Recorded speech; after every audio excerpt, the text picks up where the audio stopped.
completa presentada por su servidor. Entonces, pues créeme que vamos a tomar en cuenta ese tipo de cosas. Yo voy más grave, los diputados que no sesionan sus comisiones, que faltan sistemática y reiteradamente, inclusive a sesiones virtuales. ¿Qué justificación podemos tener para faltar una sesión virtual si ahora podemos transmitir casi en cualquier parte del mundo? ¿Quiénes? Digan ¿Sí? nombres. Bueno, ahí está el análisis que ustedes pueden hacer. Yo quisiera en esa parte sí dejarles abierta esa puerta para que ustedes lo analicen, pero hay comisiones que no han sesionado en ninguna sola ocasión y hay diputados que faltan mucho, y por su ausencia ustedes se darán cuenta de quiénes podemos estar hablando. Entonces, el faltar una sesión de comisión o el faltar una sesión de pleno, que es el principal trabajo del diputado, a mí me parece más grave, sin menoscabar, o sea, sin inapreciar el hecho de que sí la situación, la misma diputada ya reconoció que fue indebida. ¿En alguna de estas iniciativas se pretende alguna sanción? Créeme que lo vamos a analizar. Yo soy de la idea de que el diputado que no cumple, el diputado que no viene inclusive, debería de ser llamado su suplente, porque a ese grado podemos llegar. Antes existía y luego lo quitaron. Ya no de descontar días, hay que descontar quincenas, hay que descontar meses al que no hace nada durante todo el mes. Eso es lo que la ciudadanía sí nos exige. ¿Y en caso de quien beba? En el caso de, mira, alguna vez un diputado en la legislatura 19 planteó, y así se quedó, el tema de que se pidieran exámenes antidoping a los diputados cuando eran candidatos. Porque yo le dije en aquel entonces, fíjense, yo le dije, ¿y por qué no le aplicamos el alcoholímetro también antes de las sesiones?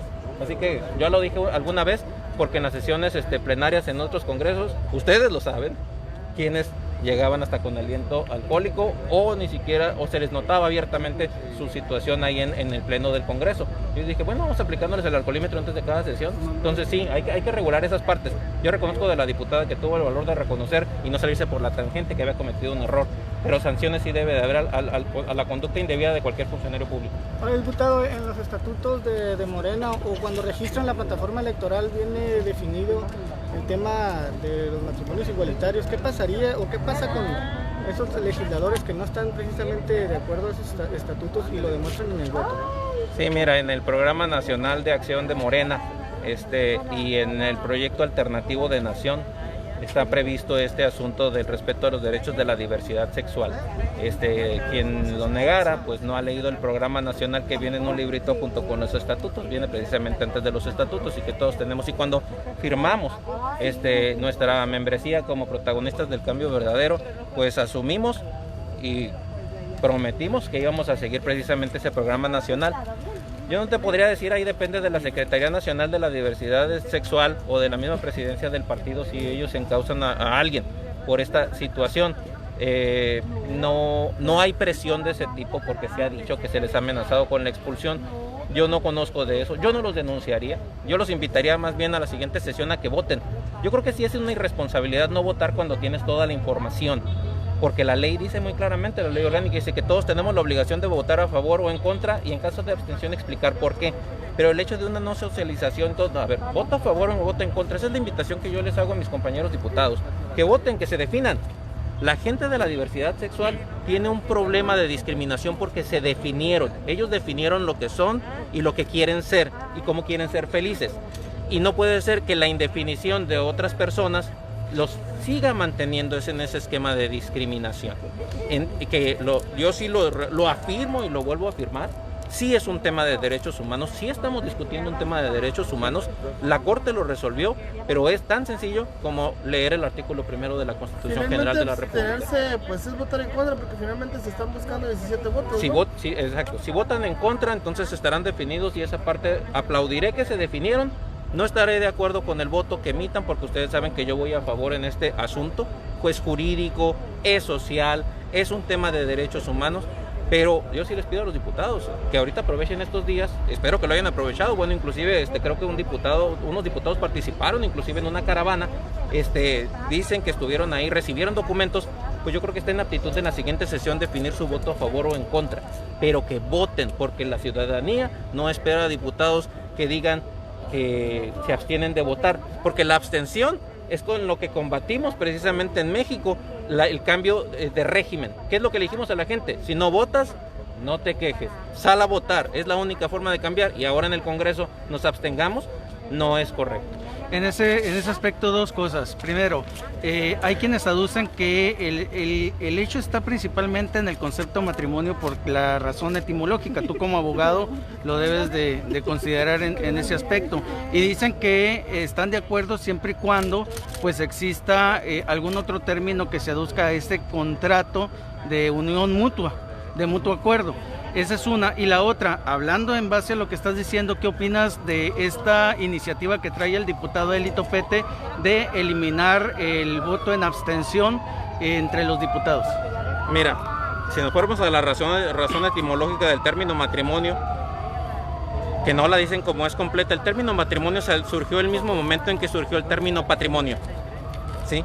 Matrimonio de matrix, patrimonio de patricios. En la Roma antigua, pues el derecho se funda principalmente en el derecho romano, solo los patricios tenían el derecho a casarse, los plebeyos no, los plebeyos eran para tener hijos. Matrimonio se consideró porque se consideraba que la mujer lo único que aportaba a la unión eran hijos, y el que aportaba el dinero era el pater, el patricio. Entonces, podríamos seguir pensando, o sea, que estamos en ese concepto. A mí me parece, con todo respeto, que inclusive el término matrimonio puede ser discriminatorio, porque en la actualidad las mujeres aportan mucho más que hijos al matrimonio. Las mujeres aportan patrimonio a la unión conyugal. Las mujeres aportan educación e inclusive se convierten en el único sostén de la crianza de los hijos. Entonces, si dijéramos que el matrimonio está, ese es el origen, entonces tendríamos que convalidarlo con el término patrimonio. Yo sigo pensando de que ahora también el hombre no solo aporta dinero, también aporta guianza, sobre todo cuando se queda él a la dirección de sus hijos. Entonces, para cerrarte ese concepto, yo no creo, sé que no debe de haber familias de segundo grado. Ellos hablan como que la familia nada más es mamá y papá, y yo desgraciadamente perdí a mi padre hace 10 años y en ese momento pues me quedé solo con mi mamá, gracias a Dios ella está bien. No se convirtió mi familia en una familia de segundo grado porque ya no tengo papá. O una familia que está a cargo de una mamá o a cargo de un papá, no es una familia de segundo grado, sigue siéndolo. Y la adopción, ahí también preciso, porque dicen que ese es el gran riesgo, el término de la adopción. Les anuncio y les digo, y no lo digo yo, el Código Civil del Estado de Baja California establece que la adopción la puede hacer cualquier persona libre de matrimonio que reúna los requisitos. Ahorita en este momento no hay impedimento legal para que una persona de la orientación sexual que sea adopte un niño siempre y cuando cumpla con todos los requisitos, igual que cualquiera. Y dice, fíjense, es el caso de excepción, que la única forma en que dos personas adopten al mismo hijo es si están casados. Entonces, no dígase que la búsqueda del matrimonio entre personas del mismo sexo es para que adopten, porque ahorita en Baja California cualquiera de ellos puede adoptar, e inclusive ha habido resoluciones judiciales que así lo marcan. Entonces no es la adopción. Yo sigo insistiéndoles a esta gente, el término y la conceptualización del matrimonio ya lo definió la Corte como la ayuda mutua, y que cualquier situación que tenga que ver con la perpetuación de la especie, que eso le podría pasar hasta una pareja heterosexual que no pudieran tener hijos. Les pregunto, ¿su matrimonio es nulo? ¿Dejan de ser menos familias? ¿Son familias de segundo grado? Me parece muy discriminatorio inclusive el discurso que tienen, todavía. Diputado, ¿confías ahora sí que tendrán esos votos que se requieren? Híjole, pues yo lo esperaría, porque la verdad es que es un asunto que va a continuar. No, lo que suceda en la sesión, en un sentido o en otro, seguramente no va a ser el último capítulo de esto, pero eventualmente sí confío y estoy seguro de que si no es esta semana, llegará el momento en el cual se le reconozca ese derecho, que no se siga discriminando, porque a final de cuentas lo siguen haciendo, que nos falta mucho por evolucionar de manera educativa, social en este tema, pero este sí sería un punto hacia adelante. Yo no puedo confiar en que eso suceda, pero sí espero confiar en que mis compañeros y compañeras diputadas que se abstuvieron voten. Que voten a favor o en contra. ¿Sería cuándo que voten. Esta semana debe de ser. ¿No tienen todavía definido el día? La Junta de Coordinación Política habrá de definir si nos cita sesión. Hay sesiones citadas para el viernes, pero no sé si lo vayan a hacer antes. Pero la ley orgánica sí nos pide que sesionemos ese tema de nuevo dentro de los 15 días a partir de la sesión pasada. Entonces yo creo que lo vamos a ver de nueva cuenta, y pues que voten. Eso invito a cualquiera, como los invitaré a ustedes en una elección. Y lo vuelvo a decir, la abstención es lo que tuvo sumido a México en malos regímenes de gobierno durante décadas. Si no votas, no te quejes, que voten a favor o en contra. Perfecto. Y sobre la pregunta que te hice del tema de esa propuesta que trae sí, la propuesta de la abstención. Yo siento que sí se tiene que acotar, que se tiene que regular, porque a final de cuentas puede haber un asunto en el cual el diputado o la diputada tenga un interés, un conflicto de interés directo, como que el acto que fuéramos a hacer le afectara o la beneficiara en su persona o a su familia, que es una figura parecida a la excusa de los jueces. No puedes resolver un asunto en el cual tienes un conflicto de interés, pero que te abstengas de votar porque digas que no te llegaron los documentos, porque digas que no tienes información, porque digas que todavía le estás pensando o porque te regañaron en no sé dónde, eso no es correcto. Entonces yo me pidió el diputado Elito Pete que si me sumaba a su iniciativa, yo me sumé a su iniciativa. De hecho, estamos sumados la diputada Miriam Cano, la diputada Monserrat Caballero y su servidor a esa iniciativa del diputado Eli. Y obviamente me parece que la vamos a considerar en esta reforma que estamos haciendo a fondo de la Ley Orgánica del Poder Legislativo, porque sí, no es correcto que vengamos al Congreso a indefinirnos. Si hace falta información, pues búscala. O sea, siempre se ha criticado que se tienen muchos asesores, que se tienen personal de comunicación social, que se tiene, pues lo tenemos.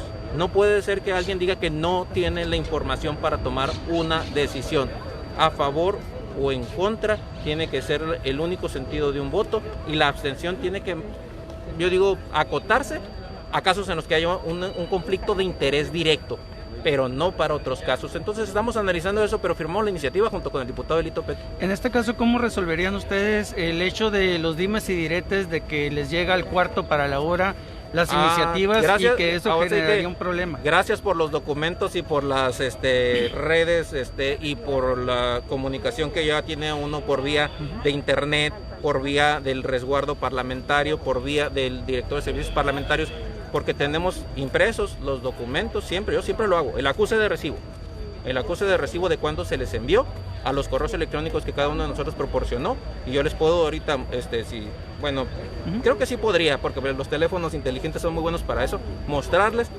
cuándo se les circuló, qué se les circuló y cuáles fueron las precisiones. Y además, en este caso, lo vuelvo a decir, nadie puede decir que no le llegó el documento, porque el documento que analizamos en la sesión del pasado viernes es el mismo, así lo ordena la ley orgánica, es el mismo que se le circuló para la sesión del pleno pasada. Es decir, no solo eran 3 días que marca la ley, eran semanas que tenían conocimiento del documento. Pero bueno, a lo mejor por eso les caen gordos o les caemos gordos los abogados a mucha gente, porque tratan de encontrar los recovecos, ¿sí?, para justificar su actuar. Nadie en la próxima sesión, se lo digo con toda responsabilidad, podrá tener argumentos válidos, creíbles, para no votar. Voten a favor o en contra, pero que sostengan por qué votan y cómo votan, ¿sí? Yo sí voy a nuevamente razonarla, el por qué voto, en el sentido que voy a votar, que obviamente es a favor. Y me gusta este tema porque en el Congreso normalmente ustedes no ven debates de constitucionalidad, ven debates políticos. Vimos hace mucho el jueves de la fruta y la verdura, que nos quejábamos de diputados que venían al Congreso sin saber a qué venían. Pues nosotros nos preparamos para esto, y es bueno ser abogado para entender los temas de derecho constitucional más allá de los temas dogmáticos o políticos. Y ya para terminar, ¿tú promoverías esa iniciativa para la expulsión de aquellos diputados faltistas, aquellos que no están ni en sesiones y en sus comisiones? Claro que sí, por supuesto, o sea, que tenemos que generar un esquema de responsabilidades. Si me preguntaran una definición de lo que va a ser la nueva ley orgánica del Congreso, va a ser una ley que exija responsabilidades a los diputados y un medimiento de sus trabajos y de sus conductas de aquí en adelante seria. Porque, lo vuelvo a decir, ¿qué puede haber más importante que una sesión de comisión o una sesión de pleno? Y que se justifiquen simplemente por agendas previas o porque vengo a justificar mi inasistencia. Discúlpenme, en la escuela, para que nos justificaran una inasistencia a clase, casi nos pedían que les lleváramos el certificado médico para faltar. En el trabajo de cualquier persona no le permiten simplemente decir no pude llegar, se me atravesó el tráfico o algo. Ahí hay sanciones. Aquí también debe de haber, y va a haber, eso te lo aseguro. Inclusive puede ser que hasta el llamado de los suplentes en el caso de los diputados que no asisten a las sesiones. Eso es lo que yo sí estoy planteando en esta nueva ley. Gracias. Diputado, en el tema de los matrimonios igualitarios,